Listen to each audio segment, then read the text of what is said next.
नमस्कार, स्वागत है आप सबका आपके अपने YouTube चैनल दास शिक्षा कैपिटल पर। बहुत बहुत शुभकामनाएं, बहुत बहुत बधाई। आप लोग बहुत अच्छा प्यार दे रहे हैं हमारे चैनल को।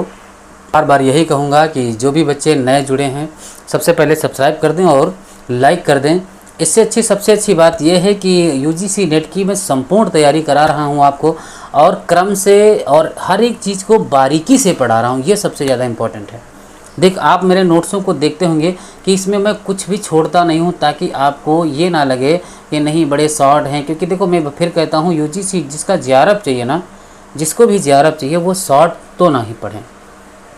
एक वीडियो में आप चाहते हैं कि मैं पूरा UGC नेट का सिलेबस पढ़ लूँ, तो मैं यही कहूँगा कि आप बहुत अच्छा धोखा खा रहे हैं, या बहुत अच्छे क्योंकि किसी को ना, आप खुद ही सोचो, JRF इतना बड़ा एग्ज़ाम हो गए और फिर आप सोचते हैं कि एक 4-5 घंटे की वीडियो मिल जाए जिसमें क्या हम UGC नेट क्वालिफाई कर दें। नहीं हो पाएगा भैया, छोड़ दो पढ़ाई, सीधी सी बात है। हमारा नहीं हुआ तो हम आपका कैसे कह सकते हैं। हमने एक एक रचना को बड़ा गहराई से पढ़ा, एक एक पंक्ति को बड़ा ध्यान से पढ़ा, फिर जाके हमारा एग्ज़ाम निकला। तो हम इसीलिए कहते हैं क्योंकि मैं जिस प्रकार से मैंने निकाला है, जिस गहराई से मैंने खुद पढ़ा है, उसी गहराई से आपको पढ़ाने की कोशिश कर रहा हूँ। ये तो आप जितना हो सके मेरी क्लासों को शेयर किया करें, ताकि अदर भी बच्चे जो नहीं जुड़ पाते हैं उनको भी पता चले कि हाँ, यहाँ पे जो होती है ना, बहुत सॉलिड चीज़ें और गहराई से चीज़ें को पढ़ाया जाता है। और ऐसा नहीं आपको बोरिंग लगे। देखो, मैंने नोट्स भी कुछ थोड़ा कलर वलर कर देता हूँ ताकि अच्छा लगे पढ़ने में। तो इससे पहले हम भवानी प्रसाद और नागार्जुन की कविताएं, धूमिल की कविताएं पढ़ चुके हैं। आज हमारी जो कविता होगी वो मुक्तिबोध पे की होगी, और मुक्तिबोध से हम स्टार्ट कर रहे हैं। इनकी 3 कविताएं हैं, भूल गलती, ब्रह्मराक्षस और अंधेरे में। इम्पोर्टेंट, अंधेरे में कविता बहुत ज़्यादा इंपॉर्टेंट है, ये कम से कम 2 क्लास में जाएगी। तो भूल गलती, ब्रह्मराक्षस को हम आज पढ़ते हैं। और ये चांद का मुँह टेढ़ा तीनों में संकलित है, मतलब तीनों कविताएं चांद का मुँह टेढ़ा में ही संकलित हैं, जो कि 1964 में प्रकाशित हुआ था। इम्पोर्टेंट। अब इनके बारे में देखते हैं। मुक्तिबोध ने फैंटेसी को अनुभव की कन्या कहा है। कहा फैंटेसी ऐसे नहीं आती, उसको अनुभव से लाया जाता है। तो फैंटेसी को अनुभव की कन्या किसने कहा? मुक्तिबोध ने कहा। बहुत बढ़िया। फैंटेसी के संदर्भ में मुक्तिबोध की क्या विचार हैं, देखते हैं। इन्होंने कहा कि ज्ञान गर्भ फैंटेसी द्वारा सार रूप में जीवन की पुनर्रचना करता है, जो है फैंटेसी। ठीक है, ये किसका कथन है? मुक्तिबोध का। इम्पोर्टेंट है।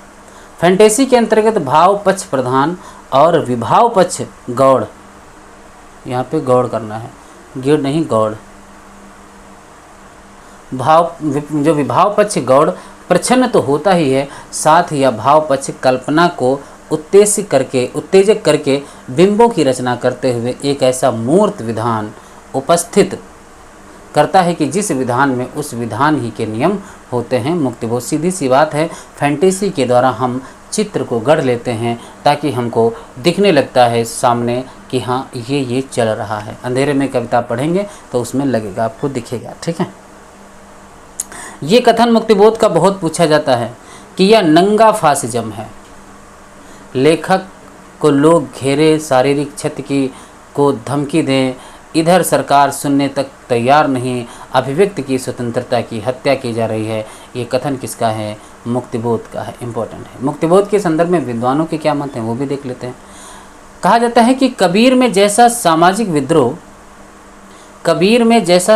विद्रोह का तीखापन और प्रणय अनुभूति को कोमलता एक साथ मिलती है, कुछ वैसा ही रचाव मुक्तिबोध में भी है। ये भी कथन किसका है? रामस्वरूप चतुर्वेदी का है। इम्पोर्टेंट है। यह अनदेखा नहीं किया जा सकता कि कविता के नए प्रतिमान के केंद्र में मुक्तिबोध है। ये कथन किसका है? नामवर सिंह का है। बड़ा इम्पोर्टेंट कथन है ये, बहुत। यह अनदेखा नहीं किया जा सकता कि कविता के नए प्रतिमान के केंद्र में कौन है? मुक्तिबोध है। कौन है भैया? मुक्तिबोध है। इम्पोर्टेंट है। नई कविता में मुक्तिबोध की वही स्थिति है जो छायावाद में निराला की थी।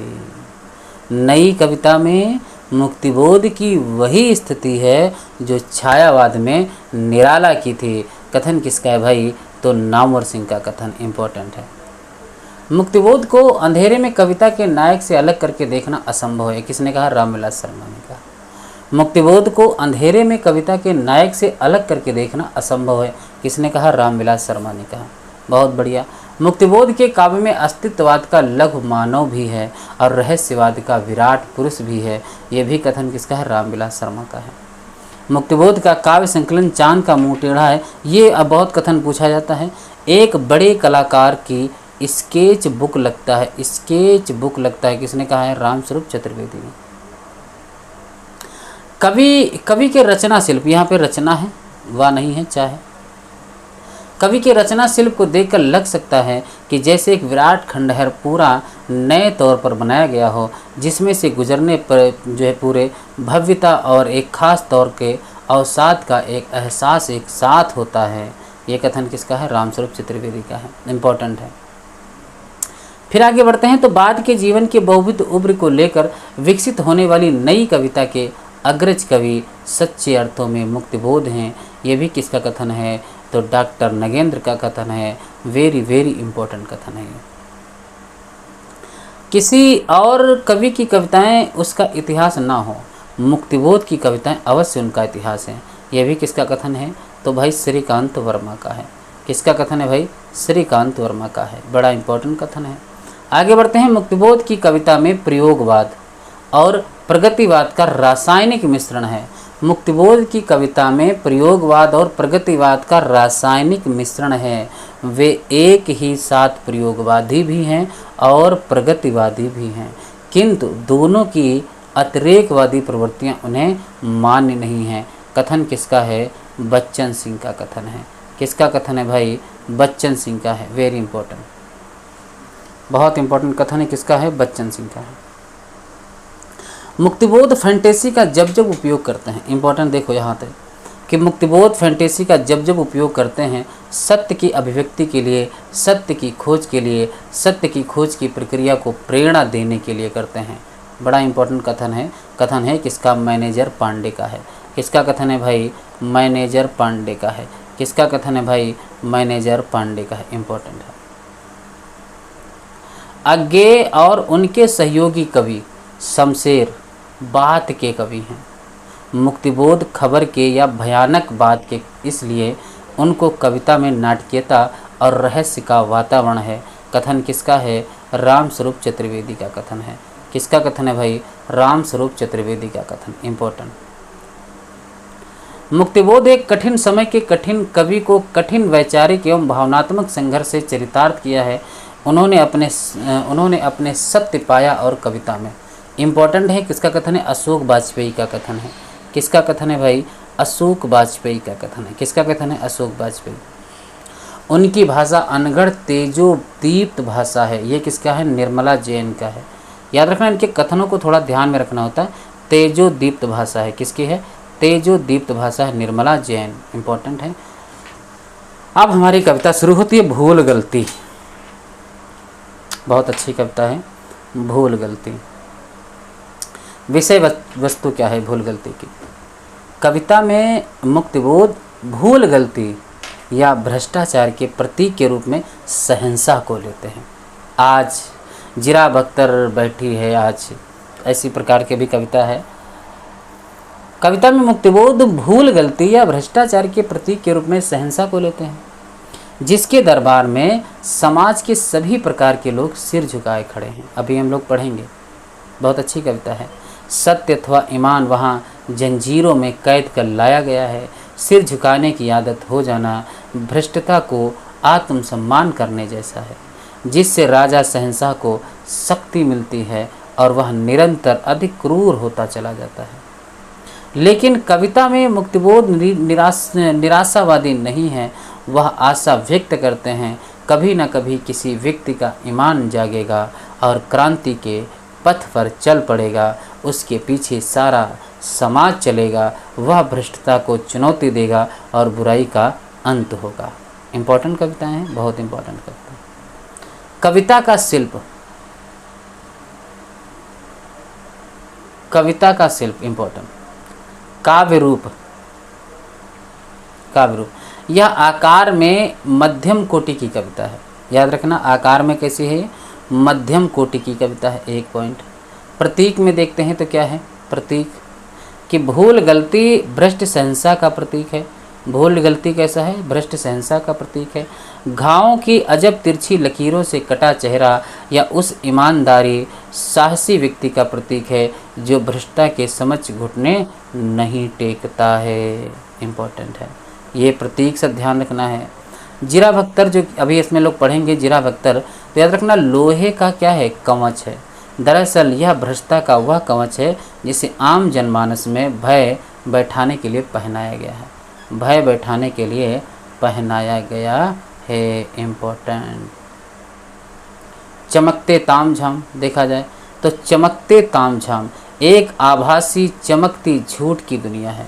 चमकते तामझाम एक आभासी चमकती झूठ की दुनिया है। इम्पोर्टेंट। हृदय का गुप्त स्वर्णाक्षर, अभी हम लोग पढ़ेंगे। हृदय का गुप्त स्वर्णाक्षर व्यक्ति के अंदर का तप और सब सच है। बिंब योजना भी इस कविता में क्या है, देखते हैं। इस कविता में बिंब योजना भयानकता रहस्यात्मकता से गुथा हुआ है। फैंटेसी भी इसमें यूज किया गया है। मुक्तिबोध अपनी कविताओं में फैंटेसी के प्रयोग के लिए जाने जाते हैं। इस कविता में भी फैंटेसी का उपयोग हुआ है, याद रखना। फैंटेसी बड़ा इंपॉर्टेंट कविता है।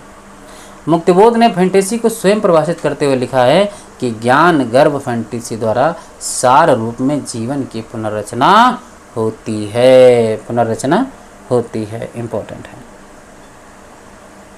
अब यहाँ से अगर कविता पढ़ते हैं तो क्या आती है, भूल गलती। आराम से पढ़ेंगे, कुछ व्याख्या नहीं है, सिर्फ कविता को हम लोग आराम से पढ़ेंगे। ये ध्यान रखना होता है ना, सब पंक्तियों को क्रम में ध्यान रखना होता है कि भूल गलती आज बैठी है जीरा बख्तर पहन के। जीरा बख्तर लोहे का कवच होता है, ठीक है, लोहे का कवच होता है। इंपॉर्टेंट, जीरा बख्तर लोहे का कवच। भूल गलती आज बैठी है जीरा बख्तर पहनकर तखत पर दिल के। भूल गलती आज बैठी है जीरा बख्तर पहनकर तखत पर दिल के। चमकते हैं खड़े हथियार उसके दूर तक। आँखें चिलकती हैं नुकीले तेज पत्थर सी। आँखें चिलकती हैं नुकीले तेज पत्थर सी। खड़ी हैं सिर झुकाए सब कतारें बेजुबा बेबस सलाम में। अनगिनत खम्भों व मेहराबों थमे दरबारे आम में सामने। बेचैन घावों की अजब तिरछी लकीरों से कटा चेहरा। बहुत बढ़िया पंक्ति पूछी जा चुकी है, जो मैंने क्रम में लगाई हैं, कलर किए हैं। भूल गलती आज बैठी जीरा बख्तर, चमकते, और ये इनको क्रम में लगाने के लिए आ चुका है। बेचैनी घावों की अजब तिरछी लकीरों से कटा चेहरा कि जिस पर कांप दिल की भाप उठती है। पहने हथकड़ी वह एक ऊंचा कद, हाथकड़ी पहने और एक ऊंचा कद है, लंबा सा विशाल का व्यक्ति। समूचे जिस्म पर लत्तर हैं, फटे पुराने कपड़े हैं, झलकते लाल धब्बे दाग, लाल लाल धब्बे हैं, बहते खून के। ये पंक्ति क्रम में आ चुकी है कि वह कहते वह कैद कर लाया गया ईमान। सुल्तानी निगाहों में निगाहें डालता बेखौफ नीली बिजलियों को फेंकता। खामोश सब खामोश मनसबदार, पॉइंट इंपॉर्टेंट है, पूछे जाते हैं। खामोश सब खामोश मनसबदार। शायर और सूफी, याद रखना यहाँ पे शायर हैं, शायर और सूफी। अब इसमें से ये आपको पूछा जा चुका कि किसका नहीं वर्णन है, किसका किसका वर्णन है। यहाँ पे हम रंग बदल लेंगे, यहाँ पे रंग बदलेंगे। अल गजाली, इब्न सिन्ना, अल बरूनी, आलिम व फाजिल, सिपह सालार, सब सरदार। अल गजाली, इब्न सिन्ना, अल बरूनी, आलिम व फाजिल, सिपह सालार, सब सरदार। अल गजाली, इब्न सिन्ना, अल बरूनी, आलिम व फाजिल, सिपह सालार, सब सरदार। अल गजाली, इब्न सिन्ना, अल बरूनी, आलिम व फाजिल, सिपह सालार, सब सरदार। ठीक है, ये हमारे आगे हैं खामोश। ये इतने सब लोग खामोश हैं, ना मंजूर, फिर भी उसको ना मंजूर है। उसको जिंदगी की शर्म की सी शर्त ना मंजूर। हट इनकार का सिर तान खुद मुख्तार कोई सोचता उस वक्त। छाए जा रहे हैं सल्तनत पर घने साए स्याह। सुल्तानी जीरा बख्तर बना है सिर्फ मिट्टी का। वो रेत का सा ढेर शहंशाह, शाही धाक का अब सिर्फ सन्नाटा, लेकिन ना जमाना सांप का काटा, लेकिन ना जमाना सांप का काटा। भूल आलमगीर मेरी आपकी कमजोरियों के स्याह, लोहे का जिरह बख्तर पहन खोखार, हाँ खोखार आलीजा। वो आंखें सच्चाई की निकाले डालता, सब बस्तियां दिल की उजाड़े डालता, करता हमें वह घर बेबुनियाद बेसिर पैर, बेबुनियाद बेसिर पैर। हम सब कैद हैं उसके चमकते ताम झाम में, शाही मुकाम में। इतने में हमी में से, बहुत अच्छी पंक्तियां हैं, इतने में हमी में से अजीब करा सा कोई निकल भागा, भरे दरबारे आम में भी संभल जागा, कतारों में खड़े खुदगर्ज बा हथियार, बख्तर बंद समझौते सहम कर रह गए दिल में अलग। बहुत अच्छी पंक्तियां हैं। दिल में अलग जबड़ा, अलग दाढ़ी लिए दुमूहेपन के 100 तर्जुबा की, बुजुर्गों से भरे दड़ियल सिपह सालार संजीदा। इम्पोर्टेंट है। सहम कर रह गए, लेकिन उधर उस ओर कोई बुर्ज के उस तरफ जा पहुंचा, अंधेरी घाटियों के गोल टीलों घने पेड़ों में कहीं पर खो गया। महसूस होता है कि यह बेनाम बेमालूम दरों के इलाके में सच्चाई के सुनहले तेज अक्सों के धुंधलके में मुहैया कर रहा लश्कर हमारी हार का बदला चुकाने आएगा। संकल्प धर्मा चेतना का रक्त प्लावित स्वर, हमारे ही हृदय का गुप्त स्वर्णाक्षर प्रकट होकर विकट हो जाएगा। पंक्तियाँ जितनी क्रम में लगाई थी वो मैंने कलर कर दी हैं। एक दो बार कविताओं को देखोगे तो आपको ये कविता कुछ तो समझ में आने लगेगी। देखो इम्पॉर्टेंट है, और इनकी कोई व्याख्या ऐसी नहीं है कि शब्दों की व्याख्या करनी हो। ये बड़ा इधर उधर से आपको कविताएं समझाने के लिए क्या इधर उधर संदर्भ लेना पड़ेगा, लाओ नेता को जोड़ दें, ये सब जोड़ दें, ये सब इसमें टाइम लगता है। नेट ना आपसे पूछता है, ये नेट में ऐसा कुछ पूछता भी नहीं, आपसे सिर्फ इतना पूछेगा इसका पंक्तियों को क्रम में लगाएं, तो हम सिर्फ पढ़ेंगे कविताओं को। ब्रह्म राक्षस देखते हैं, इसकी कविता क्या है, विषय वस्तु देखते हैं। इस कविता के केंद्र में एक प्रगतिशील मध्यवर्गीय बुद्धिजीवी है। इस कविता के केंद्र में प्रगतिशील मध्यवर्गीय बुद्धिजीवी है। ठीक है, यह बुद्धिजीवी ही ब्रह्म राक्षस का प्रतीक है। यह ब्रह्म राक्षस ज्ञानवान है, बड़ा ज्ञानी बनता है, लेकिन उसके ज्ञान का उपयोग समाज के हित में नहीं हो सका है, क्योंकि वह एक परित्यक्त सूनी बावड़ी अर्थात किसी सूने तालाब में कैद पड़ा हुआ है। कौन? ये ब्रह्म राक्षस स्वयं में उलझा हुआ है। वह आत्मगर्वित है, आत्मा अपने आप में गौरवान्वित महसूस कर रहा है। सूर्य की किरण जब उसके पास पहुंचती है तो उसे लगता है सूर्य ने उसे झुककर नमस्ते किया है। समझ रहे हो? सूर्य के पास जब ब्रह्म राक्षस के पास पहुंचती है, अपने सामाजिक दायित्व की पूर्ति न करने वाले की गति कैसे त्रास्त हो जाती है, इस तरफ भी कविता इशारा करती है। ब्रह्म राक्षस अंत में मर जाता है और मुक्तिबोध को इस बात का दुख होता है कि उसके ज्ञान का उपयोग नहीं हो सका। मुक्तिबोध ने स्वयं ब्रह्म राक्षस का शिष्य होने की आकांक्षा व्यक्त की है। इस कविता का काव्य रूप क्या है देखते हैं। एक लंबी कविता है। ये लंबी कविताओं की तरह भाव श्रृंखला के कारण लंबी नहीं है, बल्कि इस समस्या का संपूर्णता से विश्लेषण करने के प्रयास में लंबी हो जाती है।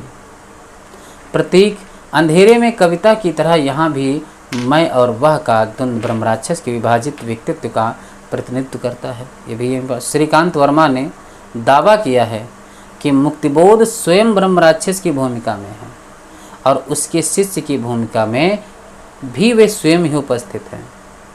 इनकी कविताओं को संपादन किसने किया था? श्रीकांत वर्मा ने। ब्रह्म राक्षस उस मन का प्रतीक है जो आदर्शवादी आग्राही और व्यक्तिवादी दबाव के बीच पिस कर घुटता है, जबकि मैं यह ब्रह्म राक्षस का शिष्य समझ चुका है कि कोई भी व्यक्ति अपनी व्यक्तिता में पूर्ण नहीं है। इसके अतिरिक्त सोनी बावड़ी कोठरी जनजीवन से कट जाने के प्रतीक हैं। अखंड स्नान भी अपराध बोध जैसी प्रतीक है। इंपॉर्टेंट कविता है। फैंटेसी का प्रयोग देखो, फैंटेसी का प्रयोग वास्तविकता के अनावश्यक वर्णन से बचने एवं चीज़ों को समेटने के लिए है। फैंटेसी का प्रयोग वास्तविकता के अनावश्यक वर्णन से बचने एवं चीज़ों को समेटने के लिए, बड़ा इंपॉर्टेंट है। बिंब योजना, बिंब योजना भयानकता एवं रहस्यात्मकता को धारण किए हुए, ठीक, इंपॉर्टेंट है। सामान्य जीवन, भौतिक विज्ञान, गणित, प्राकृतिक दृश्यों आदि का प्रयोग।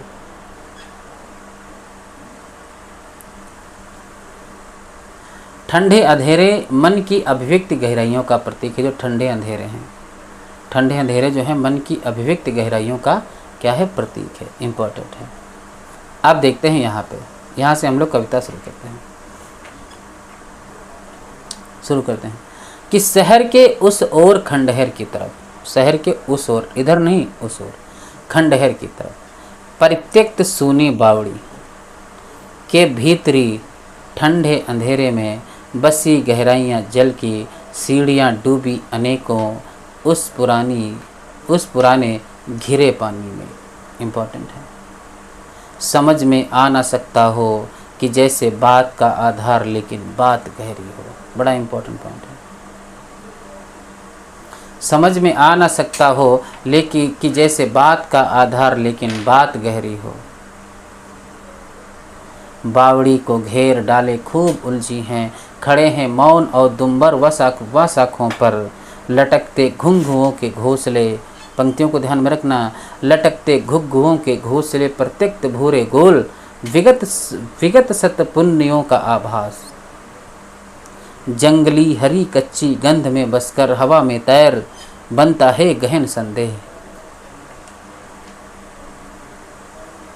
अनजानी किसी बीती हुई उस श्रेष्ठता का जो कि दिल में एक खटके सी लगी रहती है।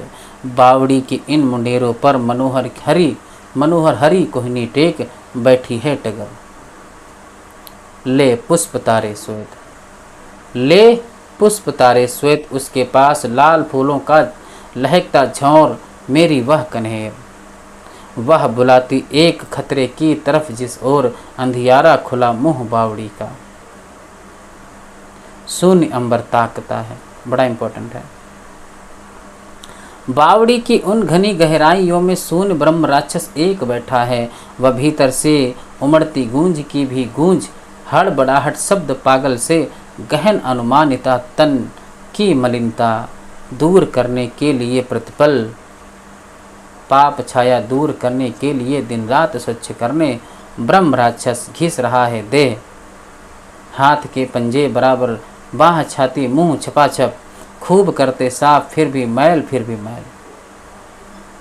और होठों से अनोखा स्रोत, कोई क्रुद्ध मंत्रोच्चार अथवा शुद्ध संस्कृत गालियों का ज्वार। मस्तक की लकीरें बुन रही हैं आलोचनाओं के चमकते तार। उस अखंड स्नान का पागल प्रवाह प्राण में संवेदना है स्याह। पंक्तियों को सिर्फ पढ़ते जाएं, बाकी ज़्यादा इसमें ध्यान नहीं देना है। किंतु गहरी बावड़ी की भीतरी दीवार पर तिरछी गिरी रवि शशि के उड़ते हुए परमाणु जब तल तक पहुँचते हैं कभी, तब ब्रह्म राक्षस समझता है सूर्य ने झुककर नमस्ते। क्या वही बात है, जब कुएं में ब्रह्म राक्षस नीचे है और सूर्य की किरणें जब वहाँ तक पहुँचती हैं तो उसको लगता है कि सूर्य ने उसको नमस्कार किया है। इतना घमंडी है ये व्यक्ति ब्रह्म राक्षस। पथ भूलकर जब चांदनी की किरण टकराए कहीं दीवार पर, तब ब्रह्म राक्षस समझता है कि वंदना की चांदनी ने ज्ञान गुरु माना उसे। ओ भाई, अगर किसी चांदनी की दीवार पे, मतलब कोई चांदनी की किरण दीवार पे जो है टकरा के फिर उसके पास आती है तो उसको लगता है कि उसकी चांदनी ने उसकी वंदना की है, उसको ज्ञान का गुरु माना है। किसको? चांदनी को। यहाँ पे याद रखना। अति प्रफुल्लित कंठ के तन मन वही करता रहा, अनुभव के नभ ने भी विनत हो मान ली है सेठता उसकी। और तब दुगने भयानक ओज से पहचान वाला मन, सुमेरी बेबीलोनी जन कथाओं से मधुर वैदिक ऋचाओं तक, वह तब से आज तक के सूत्र छंद मंत्र क्या है, थियोरम, सब प्रेमियों तक। ये इंपॉर्टेंट ये पूछे जाते हैं। मार्क्स, एंजल्स, रसेल, टाइनबी और हिडेगर व स्पेंगलर, सार्थ, गांधी। ये याद रखना, ये पूछे जाते हैं। कौन कौन से आए हैं इसमें नाम जरा फिर से हम लोग नोट करेंगे। कौन से आए हैं भैया? मार्क्स आए हैं। और कौन से आए हैं? एंजल्स आए हैं। और कौन आएंगे? रसेल आए हैं। और टाइनबी आए हैं। और हेडेगर और स्पेंगल और सार्थ और गांधी। इम्पॉर्टेंट है, बड़े इम्पोर्टेंट नाम है, ये पूछे जा सकते हैं।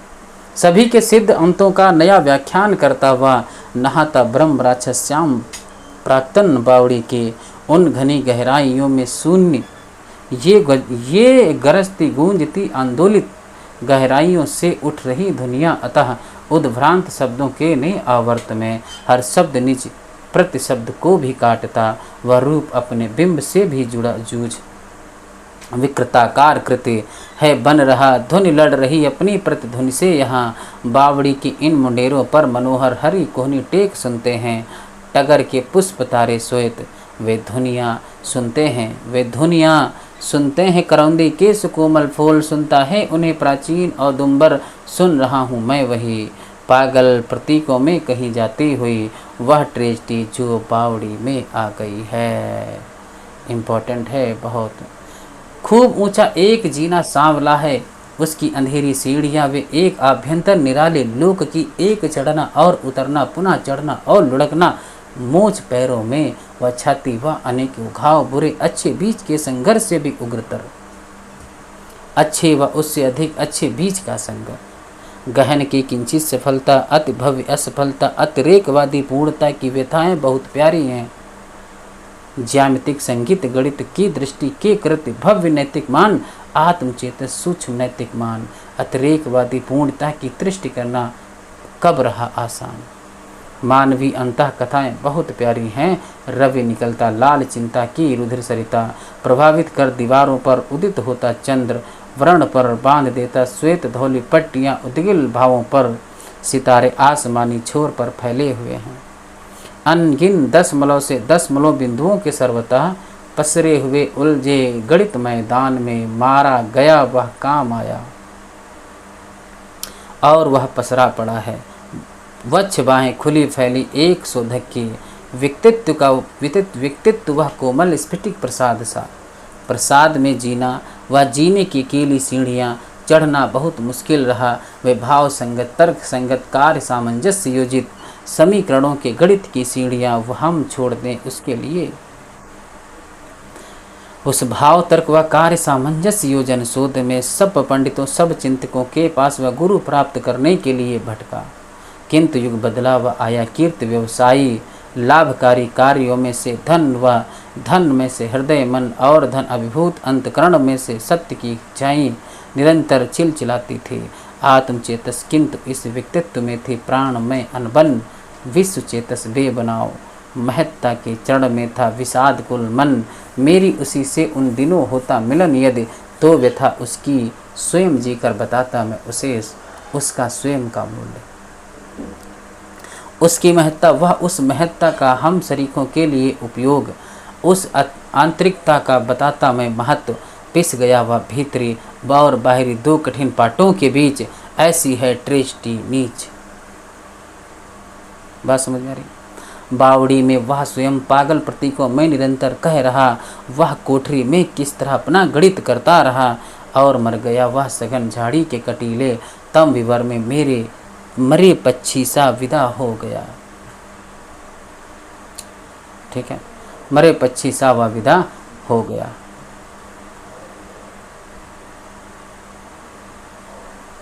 ठीक है,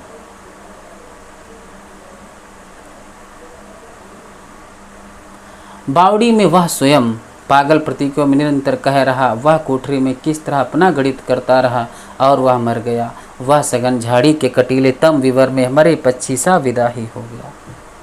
समझ रहे हो? फिर यह क्या हुआ? वह ज्योति अनजानी सदा को सो गई, यह क्यों हुआ, क्यों यह हुआ? मैं ब्रह्म राक्षस का सजल और शिष्य होना चाहता, जिससे कि उसका वह अधूरा कार्य, उसकी वेदना का स्रोत संगत पूर्ण निष्कर्ष तलक पहुंचा सकूं। ये थी हमारी ब्रह्म राक्षस कविता। चांद का मुंह टेढ़ा है कविता गजानन माधव मुक्तिबोध, प्रकाशन भारतीय ज्ञानपीठ, संस्करण 2015। बहुत अच्छी कविता है। हम लोग आगे पढ़ने वाले हैं अंधेरे में। ठीक है, तो अंधेरे में कविता हम अलग से पढ़ेंगे क्योंकि बहुत अच्छी कविता है। बहुत बार एग्जामों में अंधेरे में से क्वेश्चन तो आते ही आते हैं। इसके बाद में मुक्तिबोध को समाप्त करके फिर मैं राम की शक्ति पूजा आप लोगों को पढ़ाऊँगा। और राम की शक्ति पूजा सरोज स्मृति मैंने नहीं पढ़ाया है, मगर अब मैं थोड़ा अलग ढंग से उसको पढ़ाने की कोशिश करूँगा। ठीक है, चलो तो यहीं तक रखते हैं अपनी क्लास को, आज अंतिम रखते हैं और फिर हम अंधेरे में कविता को पढ़ेंगे। और मैं बार बार कहता हूँ सभी लोग सब्सक्राइब कर दो, लाइक कर दो, कमेंट जरूर करके जाया करो कि सर क्लास समझ में आ रही है नहीं आ रही। कविता को इस प्रकार से ही इनको पढ़ना पड़ेगा क्योंकि इनका बहुत व्याख्या ज़रूरी नहीं है। ठीक है, बस रिवीजन जितना कर पाओ वही इतना अच्छा होता है। ठीक है, चलो तो यही रखते हैं क्लास। बहुत बहुत सभी का बहुत बहुत धन्यवाद।